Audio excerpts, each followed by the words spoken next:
नमस्कार। आज सांबादिक सम्मेलन डाकिबार उद्देश्य है लक्ष्मीपुर निर्वाचन मंडल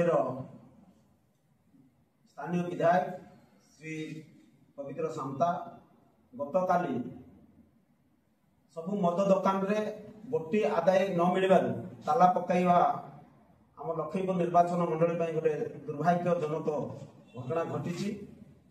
लाइसेंस प्राप्त सरकारी दुकान को आज गोटे मिनिस्टर जाकि ताला पकई पारे ना जदि भी किसी खराब मद जदि प्रस्तुत करा तार विभाग अधिकारी मैंने अच्छा तार एक्शन ने जनइबा कथा माननीय विधायक निज हाथ को तो आईन को नेले एता केते दूर युक्तियुक्त ये अंचल जनसाधारण आगामी दिन ग्रहण करेंगे ना मोर आशा विश्वास ये निवृत्त रहा पड़ो।